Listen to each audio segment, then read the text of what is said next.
Hello everyone, welcome back to my channel, welcome back to my vlog. तो जी आज नवरात्रि का पहला दिन है और सुबह है अभी 8:30 बजने में 5-10 मिनट रहता है और घर के मेरे काम लगभग हो गए हैं। झाड़ू पोछा वगैरह मैंने कर लिया है, हेड वॉश करके नहा भी लिया है और आलू वगैरह बॉईल कर दिए हैं क्योंकि आरू के पापा को ऑफिस जाना है टाइम पे ही। आरू की आज छुट्टी है क्योंकि सैटरडे को इसका एग्ज़ाम था, तो संडे को तो लीव अगर बीच में पड़ जाती है तो उसको काउंट नहीं करते हैं एग्ज़ाम टाइम में, एक दिन का वो एक्स्ट्रा लीव देते ही हैं। तो आरू की वो वाली छुट्टी है। यहाँ पे मैंने आलू बॉईल करे ताकि पूजा वगैरह करने में लेट हो जाएगा ना, तो आऊँ तो फटाफट से इनका बना लूँ। और ये सब लोग अभी सो ही रहे थे। आरू के पापा अभी जस्ट उठे हैं क्योंकि उनका भी फास्ट होता है। आप समझिए आज पहले और आखिरी दिन ना मेरा आरू का और आरू के पापा का सबका ही हो जाता है। आरू का तो दिन में वो चिप्स वगैरह भी खाता है, तो कोशिश करती हूँ पिछले साल से कि मैं उसका भी हो जाए। अगर नहीं रहता तो कुछ ना कुछ उसके लिए फिर मैं बना देती हूँ। और प्रिशा भी सो रही है। आरू के पापा अभी उठे हैं तो वो ब्रश वगैरह करने जा रहे हैं। और मंदिर मैंने साफ़ नहीं किया था कल क्योंकि सामान लाते लाते मुझे बहुत लेट हो गया। एक्चुअली परसों प्रिशा का बर्थडे था तो उस दिन हम रात 2 बजे तक जागते रह गए। 12-1 बजे तक तो सब गए ही, और उसके मतलब 12 बजे तक तो सब गए ही। उसके बाद फिर बड़े बड़े बर्तन और ये सब तो सब कुछ साफ़ सुथरा करने में ना बहुत लेट हो गया था। तो कल फिर ऐसे मॉर्निंग में देर भी उठे सॉरी और पार्टी कोई ऐसी ऑर्गेनाइज करो ना तो पूरा घर जैसे अस्त व्यस्त सा हो जाता है। तो कल फिर हमने पूरा दिन जो है घर वर ठीक किया। कपड़े बहुत सारे इकट्ठा हुए थे, पूरे 1 हफ्ते के रहते थे, तो यहाँ पे बहुत कपड़े फैले हैं, बाकी पूरी छत भरी पड़ी है। तो कपड़े वगैरह साले धुले थे, तो कल ना मंदिर साफ करने का टाइम नहीं मिला। मैंने सोचा था रात को मैं करके रखूँगी, लेकिन फिर सामान लाते लाते बहुत लेट हो गया तो मंदिर नहीं क्लीन हुआ। सामान सारा मैंने ला के रख दिया है, तो अभी मैं जा रही हूँ करने। मेरे पास अभी 1 घंटे का टाइम है और धीरे धीरे ही सुबह से मैं काम कर रही हूँ क्योंकि प्रिशा उठ जाती है ना। और इतने में भी मतलब 6 बजे मैं उठ गई थी, लेकिन इसमें इतनी देर में भी वो 2 बार बीच बीच में उठी है। 2 बार मुझे जाके उसको सुलाना पड़ा है। लेकिन ये है कि आरू के पापा हैं बगल में, तो ये डर नहीं लगता ना कि गिर जाएगी उठेगी तो भाई बस वही मैंने कहा मैं आपको अपडेट दे दूं क्योंकि कितना मैं शूट कर पाऊंगी कितना नहीं मुझे नहीं पता। और बाकी हेड वॉश कर लिया है मैंने। अभी ये टॉवल ही लपेट रखा है क्योंकि पानी बाल गीले गीले से थे। अभी तो मैंने ये नाइटी ही डाली है क्योंकि अभी ना मुझे मंदिर क्लीन करना है। क्लीनिंग वगैरह कर लूँगी, उसके बाद फिर मैं कपड़े पहनूँगी।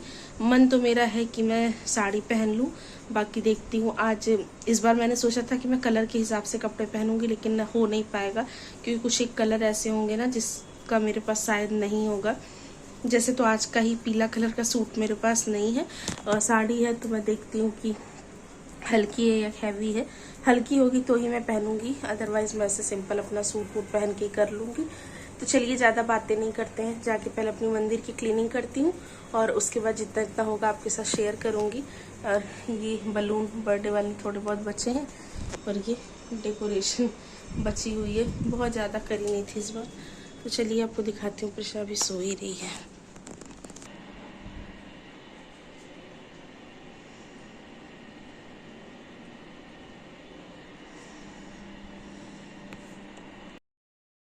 तो जी देखिए, यहाँ पे जैसे ही मैंने कैमरा लगाया ना कि मैं दिखा दूँ, तो प्रिशा थोड़ी ही देर में उठ गई थी।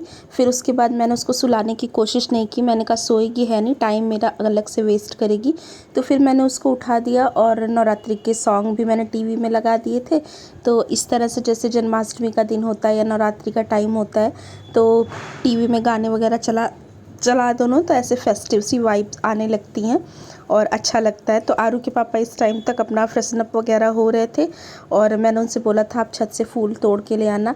मंदिर मेरा क्लीन नहीं हुआ था, जन्माष्टमी पे मैंने किया था, लेकिन ये है कि अंदर से फिर दिया विया जलता रहता है ना, तो गंदा हो ही जाता है। और मैंने जिस टाइम ये मंदिर लिया था ना, मैंने ये ध्यान नहीं दिया कि इसमें मैं वो वाला लगवा लूँ, जैसे जो दिया रखने के लिए आगे से खींच करके रखते हैं ना, एक लगा रहता है अलग सा अटैचमेंट, तो वो मैंने नहीं लगवाया। तो मंदिर ना अंदर से मतलब ऊपर की तरफ काला हो गया है, वो साफ़ नहीं होता, उसको जितना साफ़ करो उतना काला काला काला काला पूरा हाथ में लगता है और टॉवल वगैरह में लगता है, तो उसको फिर मैं छोड़ ही देती हूँ। थोड़ा बहुत जितना ईज़िली निकल जाए उतना मैं क्लीन कर लेती हूँ और बाकी फिर ऊपर की अंदर की कपड़े वगैरह ये कागज़ वागज ये सारा मैं क्लीन करके साफ़ कर लेती हूँ। तो यहाँ बच्चे उठ गए थे तो प्रिशा को मैंने बैठा दिया था, गाना चला दिया था टीवी में, तो थोड़ा वो मतलब बिज़ी हो गई थी। आरू के पापा भी लेके बैठ नहीं सकते थे ना, क्योंकि उनको भी अपना रूटीन करना ही था, ड्यूटी जानी थी। कई बार तो ना पहली और आखिरी नवरात्रि को छुट्टी हो जाती है और कई बार नहीं होता है, तो इनकी इस बार नहीं थी, तो इनको टाइम से तो जाना ही था और फास्ट इनका भी रहता है, तो इनको पूजा करनी थी। वैसे तो मैं इनके जाने के बाद भी अगर करती तो करती, लेकिन आरू के पापा भी पूजा करेंगे ना, तो मेन ये मंदिर जो है ये तो मुझे क्लीन कर ही देना है। बाकी माता रानी वाला अगर मान लो लेट हो जाएगा तो कोई बात नहीं, फिर मैं करती रहूँगी आराम से, क्योंकि पहले दिन की पूजा में थोड़ा सा ज़्यादा टाइम लगता है। अच्छा, मैंने 9 दिन का पूरा व्रत लेती हूँ। पिछले 2 बार से मैं नहीं रह रही थी, क्योंकि एक बार तो प्रिशा मेरी पेट में थी, वही मुझे लग रहा है एकदम होने ही वाली थी। जैसे अभी प्रिशा का बर्थडे गया है ना, तो पिछली बार ऐसे मुझे लग रहा है 2-3 दिन की प्रिशा हुई होगी, तब नवरात्रे पड़े थे, तो उसमें तो कोई सवाल ही नहीं था कि मैं फास्ट रहूं। और उसके बाद तो प्रिशा जो है जो 6 महीने के बाद वाला आया था, उसमें फिर प्रिशा वही 6-7 महीने की थी, तो वो ऊपर से कुछ लेती नहीं थी, सिर्फ दूध पे ही रहती थी। तो मैं ना कोशिश मैंने की थी, तो शायद 2 दिन मैंने रखा भी था, और उसके बाद फिर मुझसे पॉसिबल नहीं हुआ था, तो मेरी मम्मी ने कहा कि नवरात्रि तो छूटी हुई भी रह लेते हैं। तो शुरू के 2 तो मैंने रह लिए थे और फिर लास्ट के 2 रह लिए थे। तो सब कहते हैं लास्ट के 2 रह लो तो पूरा हो जाता है, तो इस तरह से मैंने कर लिया था। और पिछली बार मैंने रखा था फास्ट, और इसके पहले जो 6 महीने पहले आई थी, नहीं शायद नहीं रखा था। हाँ, तो मैं थोड़ा सा कंफ्यूज हो रही हूँ, लेकिन इस बार फिर मैं रह रही हूँ। और वैसे तो मैं नवरात्रि का व्रत ना 6-7 साल से रह रही हूँ। जब आरू मेरा हुआ था 2 साल का था तभी से रहती हूँ। और कलश स्थापना वगैरह मैं नहीं करती, क्योंकि उसमें बहुत ज़्यादा साफ़ सफाई मांगता है ना। छोटे बच्चे हैं तो आरू भी पहले कुछ हो ही देता था, और हमारा घर ऐसा नहीं है जिसमें मंदिर कहीं सेपरेट रूम में हो, तो इसलिए जो है मैं फिर कलश स्थापना वाला नहीं करती। वो जो बोते हैं वो नहीं करती, अपने हिसाब से, मतलब ऐसे सिंपल सरल तरीके से जैसे मुझे आता है वैसे मैं पूजा पाठ कर लेती हूँ। थोड़ा सा लास्ट वाले दिन हवन वगैरह कर लेती हूँ खुद से ही। डेली मैं वही माता जी की जो स्तुति वगैरह है वो पढ़ लेती हूँ, व्रत कथा पढ़ लेती हूँ। तो ऐसे ही मतलब मैं कर लेती हूँ जैसे भी करना है। और पूजा पाठ की चीज़ें मैं ज़्यादा डिटेल में शेयर नहीं करती हूँ, क्योंकि फिर वही है ना कि सबका तरीका अलग अलग ही होता है। छोटा सा भी अगर फेस्टिवल हो, छोटी सी भी चीज़ हो, तो सबका करने का तरीका अलग होता है। फिर किसी को ऐसा लगता है कि गलत है या सही है, फिर कोई कह देता है ना, तो मन में भ्रम सा होने लगता है, इसलिए मैं शेयर नहीं करती। लेकिन इस बार मैंने कोशिश करी है कि मैं थोड़ा बहुत आपको दिखाऊं, क्योंकि जब सब कुछ ही मैं दिखाती हूँ अपने चैनल पे, तो ये भी जो है मुझे लगा कि मुझे दिखाना चाहिए। तो सारी ही चीज़ें शायद इस वीडियो में, मतलब इस एक वीडियो में इंक्लूड ना हो पाए, अदरवाइज़ वीडियो बहुत लंबी हो जाएगी। तो जितना मैं शेयर कर पाऊँगी उतना मैं करूँगी, बाकी मैं कल की वीडियो में आपके साथ शेयर कर दूँगी। तो यहाँ पे चलिए बातें बहुत हो गई, अभी वीडियो में क्या हो रहा है वो आपको बता देती हूँ। तो मंदिर की क्लीनिंग करनी थी, तो अंदर से भगवान जी के जितने भी फ़ोटो और ये सारी चीज़ें थी सारी ही मैंने निकाल दी हैं। कपड़े से, एक बार गीले कपड़े से अच्छी तरह से, फिर दोबारा सूखे कपड़े से अच्छी तरह से पूरा मंदिर मैंने अच्छी तरह से वाइप कर दिया है। और उसके बाद ये है फेविकोल, तो ये रेड वाला जो पेपर आता है ना, 2-4 रुपए का ये आ जाता है, लेकिन ये इतना वाइब्रेंट सा कलर होता है ना ये रेड, और इसमें जो सीक्वेंस बने हुए हैं ना, जो डिज़ाइन बनी हुई होती है वो बिल्कुल ऐसे मतलब पूजा वाली ही होती है। जैसे इसको देख के ऐसे लगता है ना कि हाँ पूजा पाठ का ही कोई चीज़ लगा हुआ है। कई बार इसमें पन्नी वाला कागज़ भी मैंने बिछाया, पन्नी वाला कागज़ मतलब पन्नी वाला रैपर भी मैंने बिछाया है, लेकिन वो इतना ना देख के अपीलिंग नहीं लगता है। ये कलर क्योंकि इसका बहुत अच्छा होता है तो ये ना अच्छा लगता है, और एक बार बिछा दो तो फिर 4-6 महीने ये चलता है। फ्रैंकली स्पीकिंग मैं तो हर बार नवरात्रि पे ही चेंज करती हूँ, बीच में फिर अगर कभी बहुत ख़राब हो गया तो अलग सी बात है, अदरवाइज़ जो ऊपर कपड़ा बिछाती हूँ वो चेंज करती रहती हूँ। और ये कागज़ जो है कपड़े से वाइप कर करके मैं साफ़ करती रहती हूँ और चल जाता है। तो टेप से चिपकाओ तो कई बार वो निकल जाता है, आगे पीछे हो जाता है। इस तरह से चारों कोनों पे फेविकोल लगा करके स्टिक कर दो ना, तो अच्छे से ये चारों तरफ चिपक जाते हैं। और ठीक ठीक से मतलब काट काट के जितना बड़ा जितना स्पेस था उस हिसाब से मैंने इसको चारों तरफ से मंदिर में देखिए लगा दिया है और लगते ही ना मंदिर का लुक बिल्कुल चेंज हो जाता है और बहुत अच्छा लगने लगता है। तो मेरा मंदिर मुझे बहुत अच्छा लगता है, वाइट कलर में है, लेकिन ये है कि ये ना गंदा बड़ा जल्दी हो जाता है। तो देखिए अगर कभी जो है भगवान जी ने बजट दिया और मन हुआ तो हम पत्थर का भी करने का सोच रहे हैं, लेकिन फिर वही है ना कि इस अब लूँगी तो थोड़ा और बड़ा लूँगी, तो उस हिसाब से मैं अभी नहीं कर रही हूँ। लेकिन मन मेरा बहुत है कि मेरे पास पत्थर का मंदिर हो। तो यहाँ पे देखिए सारे भगवान जी को भी स्नान कराना था, तो मैंने सारे भगवान जी को किचन में ही ले गई थी मैं। सारे भगवान जी को क्या मतलब मूर्तियों में स्नान कराने, जैसे मेरे ये साईं बाबा हैं और बाकी लड्डू गोपाल जी हैं, तो दोनों लोग को मैं मंदिर में ही ले गई थी, किचन में ले गई थी और किचन में मैंने दोनों लोग को नहला दिया था। और अब मैं यहाँ ले आई हूँ, तो मैं ना इसके ऊपर बिछाने के लिए कपड़ा ढूंढ रही हूँ। तो कपड़े रेड वाले बहुत सारे हैं मेरे पास, कुछ नए हैं कुछ पुराने हैं, तो वही मैं देख रही थी कि क्या पुराना लग रहा है क्या नया लग रहा है। साफ़ करके तो मैंने सारे ही रखे हैं, लेकिन एक ही जैसे कई सारे मैंने ले रखे थे ना, तो कुछ पुराने थे तो उनको मैंने नहीं बिछाया। ये नया वाला रेड वाला कपड़ा था, जन्माष्टमी में शायद मैं ले आई थी, तो ये भी साफ़ करके ही रखा हुआ था। तो इसको मैंने मंदिर में इस तरह से बिछा दिया है। अभी अच्छे से अरेंज नहीं कर रही हूँ, अभी तो सारे फ़ोटोज़ को मैं यहाँ पे पोंछ दे रही हूँ गीले कपड़े से। ये कपड़ा भी मंदिर का ही है, रेड वाला आप जो मेरे हाथ में देख रहे हो। और ये करवा माता की फ़ोटो है। तो करवा चौथ का व्रत तो मैं नहीं रखती हूँ, मम्मी एक बार यहाँ आई थी, उनका फास्ट था तो उनके लिए मैं लेकर के आई थी पूजा करने के लिए। तो फिर इनको ना मैंने मंदिर में स्थापित कर दिया है, तो इनकी भी पूजा हो जाती है। और ये है पीठ जिस पे मेरे गणेश जी और लक्ष्मी माता जी बैठते हैं, तो उनको भी मैंने पोंछ दिया है। मिट्टी की मूर्तियों को नहीं धुलाती हूँ मैं, मतलब इस तरह से, क्योंकि वो गलने लग जाती हैं। फ़ोटोज़ भी कोई मतलब बहुत ज़्यादा धोने की ज़रूरत नहीं पड़ती, गीले कपड़े से पोंछ दो तो सही रहता है। और यहाँ पे साईं बाबा का भी नया कपड़ा मैंने निकाला है और अब इनको भी मैं पहना दे रही हूँ। तो साईं बाबा का कपड़ा ना थोड़ा आड़ा टेढ़ा सा होता है, मतलब इसमें ना अलग अलग जगह ऐसे चिपकाने का दिया रहता है, तो समझ नहीं आता कि कहाँ पे इसको चिपकाएं। तो वही मैं ढूंढ रही थी कि कैसे कैसे करना है। तो इनको भी मैं कपड़े पहना दूँगी और फिर लड्डू गोपाल जी को भी पहना दूँगी। उसके बाद मैं अपने मंदिर के सारे भगवान जी को अपनी अपनी जगह पे रख दूँगी। और यहाँ वीडियो में तो आपको देख करके जल्दी जल्दी लग रहा है ना कि जल्दी जल्दी हो गया सारा, लेकिन यकीन मानिए 8:30 बजे मैंने ये शुरू किया था और 10 बजने में बस 9 या 10 मिनट रहते थे जब मेरा आधा ही मंदिर क्लीन हुआ था। क्योंकि अच्छे से वाइप करो ना और चिपकाओ उपकाओ तो टाइम लगता है। फिर उसके बाद आरू के पापा को लेट हो जाता, तो मैंने उनसे कहा मंदिर क्लीन हो गया है, आप पूजा कर लो और फिर मैं आपका नाश्ता बना दूँगी, क्योंकि वो लंच ले करके ही जाते। व्रत था तो बाहर से तो वो कुछ खाते नहीं, तो पहले घर वालों की देखभाल करनी ज़रूरी है और उसके बाद भगवान जी के लिए तो पूरा दिन है, पूजा करते रहेंगे। भगवान जी भी ये नहीं कहते कि अपने हस्बैंड को बच्चों को भूखा रख करके और मेरी पूजा करो। तो बस वही है। फिर यहाँ पे आधा जितना भी मुझे लगा, मतलब ये वाला मंदिर तो मैंने कर ही दिया था। अलग से जो पीठ बनाती हूँ ना मैं माता रानी की, वो नहीं कंप्लीट हुआ था, बाकी ये वाला मंदिर तो क्लीन हो गया था। तो यहाँ पे देखिए कितना अच्छे से लुक चेंज हो गया ना, खाली खाली कागज़ ही बदला है, मैंने रेड वाला बिछा दिया है। अभी एक आधी महीने ना, मतलब 10-15 दिन तो कम से कम ये ऐसे ही सुंदर सा लगेगा, जब तक इसका कलर थोड़ा सा डल नहीं होगा। जब धीरे धीरे पुराना होता जाता है तो कलर थोड़ा सा डल होता जाता है, तो थोड़ा सा जो है हो जाता है हल्का। लेकिन ये है कि अभी जब नया नया है ना तो सुंदर लगता है। और फेस्टिवल की वाइब्स ही ना अलग होती है। फेस्टिवल में खासकर नवरात्रों की वाइब ना वो बिल्कुल अलग होती है। आप नोटिस करना, अगर कल से नवरात्रि है ना तो आज भी आपको नहीं फील होता है। जिस दिन नवरात्रि शुरू हो जाती है ना उस दिन का दिन ही बिल्कुल अलग सा लगने लगता है ना, जैसे धूप जो है आधी कमरे तक आने लगती है। मतलब मैं पता नहीं समझा पा रही हूँ कि नहीं, लेकिन मतलब मेरे छोटे वाले कमरे में ऐसा होता है ना, तो मैं वो बता रही हूँ। और धूप जो वो एकदम चटक वाली नहीं लगती है कि बहुत तेज़ लग रही है, मौसम थोड़ा सा ठंडा सा लगने लगता है।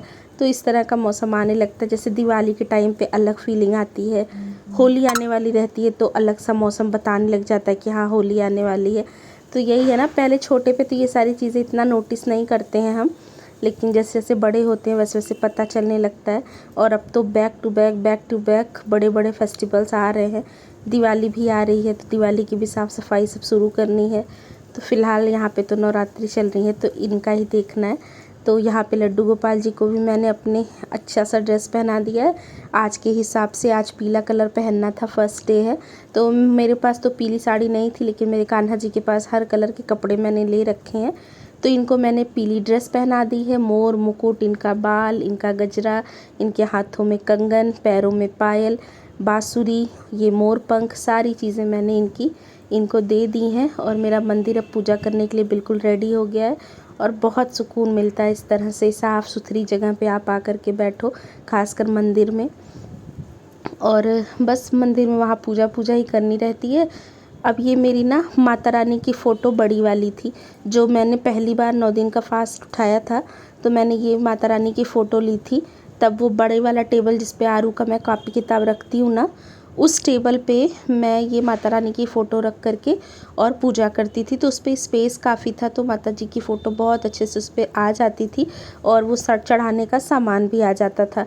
लेकिन अभी यहाँ पे वो टेबल रखना मेरे लिए पॉसिबल नहीं है, तो यहाँ मैंने छोटी सी वो चौकी ले रखी है जो पूजा करने के लिए होती है ना। तो हर बार माता जी की फ़ोटो ये बड़ी वाली मैं रखती थी उस पर, और पूरी जगह ही ख़त्म हो जाती थी, फिर चढ़ाने वढ़ाने का सामान रखने में ना बड़ी दिक्कत होती थी। तो इस बार फिर मैं नौ दुर्गा की छोटी फ़ोटो लाई हूँ, मतलब उनसे छोटी लाई हूँ, जितनी मेरी पुरानी थी ना उनसे मैं छोटी ही फ़ोटो लाई हूँ। और यहाँ पे मैं, क्योंकि दीवारें बच्चों ने ख़राब कर दी हैं पेंसिल वगैरह सब कुछ चला करके, तो अच्छा नहीं लग रहा था, तो यहाँ पे भी मैंने एक इस तरह से ये रेड वाला कागज़ चिपका दिया है और इसी के नीचे मैं वो चौकी जो है वो लगाऊंगी। और यहाँ पे भी माता रानी का सारा सामान जो है वो लगा दूंगी। पोछा मैंने सुबह एक बार लगा दिया था, अभी साफ़ सुथरा करते समय थोड़ा बहुत गंदा हुआ था, तो फिर मैंने दोबारा से जो है वो पोछा कर दिया है ठीक, और मतलब लगा दिया है। और उसके बाद फिर आरू के पापा गए मंदिर में पूजा करने के लिए, मैं यहाँ पे फटाफट से आ गई किचन में और अब उनके नाश्ते की तैयारी कर देती हूँ मैं। तो खा करके तो वो क्या ही जाएंगे, थोड़ा बहुत खाएंगे, बाकी ले करके ही जाएंगे। तो मूंगफली ना मैं थोड़ा इकट्ठा ही फ्राई करके रख लेती हूँ, क्योंकि आरू के पापा ना जो है व्रत आदमी लोग कहाँ बहुत ज़्यादा रह पाते हैं, तो उनको भी भूख लगी जाती है। वैसे तो वो बहुत संतोष करते हैं, मतलब ऐसा नहीं कि बार बार बोलते हैं कि भूख लग रही है, लेकिन मुझे खुद को ऐसा लगता है कि जो है वो परेशान ना हो, तो फिर मैं एक्स्ट्रा में ही बना करके ना टिफ़िन में उनके रख भी देती हूँ। और चाय वाय पे फिर शाम को वो आते हैं तो वो दे भी देती हूँ, और दिन में फिर मैं भी खा लेती हूँ। तो मूंगफली यहाँ पे आधी किलो के करीब रही होगी, मैंने सारी फ्राई कर दी है। और ये ना हमारी 2 दिन चल जाएगी, क्योंकि मैं तो 9 दिन का ही रहूँगी, तो मुझे तो चाय वाय के साथ चाहिए ही होगी। तो देर हो रही थी, तो इसलिए मैंने, वैसे तो मैं सेम कढ़ाई में ही दोनों बनाती, लेकिन इंतज़ार करती तो काफ़ी लेट हो जाता। तो एक कढ़ाई में मैंने देसी घी डाल करके उसमें जो है मूंगफलियाँ फ्राई होने के लिए रख दी हैं, और यहाँ दूसरी तरफ मैंने अपनी लोहे वाली कढ़ाई चढ़ा दी थी। इसमें मिर्चें डाल दी हैं मैंने, कटे हुए टमाटर डाल दिए 3 से 4 अच्छे, और ये सेंधा नमक है, इसको डाल दूँगी तो टमाटर अच्छे से गल जाएंगे। और इसको अभी ना नमक डाल के थोड़ी देर मैं ढक रही हूँ ताकि टमाटर अच्छे से गल जाए। और उसके बाद फिर मैं जो है ये इसमें आलू डालूँगी। आलू मैंने सुबह ही बॉईल कर दिए थे, आपको मैंने बताया था, और उसको ना मैंने छील भी दिया था बाद में। तो इस तरह से सीक्वेंस से अपना काम करो ना तो चीज़ें हो जाती हैं, लेकिन इतना जो है प्लानिंग करके करने के बाद भी आप देखिए लेट हो ही गया था ना। नहीं तो मैंने यही सोचा था कि मैं पूजा वूजा करने के बाद ही किचन में जाऊँगी कुकिंग करने, लेकिन फिर वही है ना कि सोचा हुआ होता नहीं है, सारी ही जिम्मेदारियाँ देखनी पड़ती हैं, बच्चे हैं, परिवार है, तो हर चीज़ एक समय से नहीं हो पाती है। फिर मैंने कहा चलो कोई नहीं, जैसी माता रानी की इच्छा। तो मूंगफली तो उस कढ़ाई में हो गई थी, उसमें फिर मैंने मखाने डाल दिए फ्राई होने के लिए। और यहाँ पे ये साफ़ मसाले हैं जो व्रत में जाते हैं, जैसे ये धनिया का पाउडर है, डिब्बा विब्बा ना 1-2 दिन पहले ही मैंने धो करके उसमें रख दिया था। ये जीरे का पाउडर है, इकट्ठा ही 1 किलो का पैकेट में ले आई थी, 3-4 महीने हो गए, और उससे थोड़ा थोड़ा मैं रेगुलर मसाला डब्बा में डालती रहती हूँ। और साफ़ सुथरा इसी में है। और काली मिर्ची का पाउडर ये भी साफ़ ही है मेरे पास, तो सावन के सोमवार के टाइम पे ले आई थी मैं, हाँ याद आया मुझे। तो ये सारी चीज़ें भी मैंने इसमें डाल दी हैं। बहुत लोग धनिया नहीं खाते, अगर आप नहीं खाते तो मत डालिएगा। मैंने ये जो मसाले डाले हैं ना, धनिया, जीरा, काली मिर्ची का पाउडर, तो ये हम व्रत में खा लेते हैं, तो इसलिए मैंने डाला है। डाल दो तो थोड़ा चटपटा सा आलू बन जाता है, नहीं तो ऐसे रूखा रूखा सा लगता है। और उसके बाद ये सारे ही आलू एक बार में मैंने फ्राई कर लिए हैं, मतलब आरू के पापा के खाने का भी, उनके लंच में ले जाने का भी, हमारे भी दिन में खाने का, आरू के भी, तो सारा मैंने एक साथ कर लिया। मैंने कहा फिर बार बार किचन में नहीं आऊँगी मैं। तो यहाँ पे बस मसाला पक गया था, उसमें आलूओं को डाल करके मैंने अच्छे से जो है भून दिया है और अभी ढक दूँगी, थोड़ी देर ढक दूँगी ना तो ये अच्छे से बन जाएगा। और दूसरी तरफ ये मखाने भी हो गए थे, तो इनको भी मैं निकाल ले रही हूँ और इसमें थोड़ा सा सेंधा नमक डाल दूँगी, तो चाय वाय के साथ ये ठीक रहता है। और भगवान जी को भी भोग लगाऊंगी सबसे पहले मैं, क्योंकि कान्हा जी की पूजा तो हो ही गई थी, माता रानी की बाद में होगी, तो उनको फिर ये आलू वाला प्रसाद मैं नहीं दूंगी और मतलब नहीं चढ़ाऊंगी, क्योंकि आरू के पापा इसमें से खा चुके होंगे तो जूठा हो जाएगा। लेकिन कान्हा जी की पूजा हो गई है तो उनको तो चढ़ा ही दूँगी इस टाइम। और फल फ्रूट सब कुछ कल आ ही गया था, बहुत सारा सामान कल लाई थी मैं पूजा का, सोचा तो था मैंने आपको दिखाऊंगी, लेकिन बहुत रात हो गई थी ना, फिर मैंने नहीं दिखाया।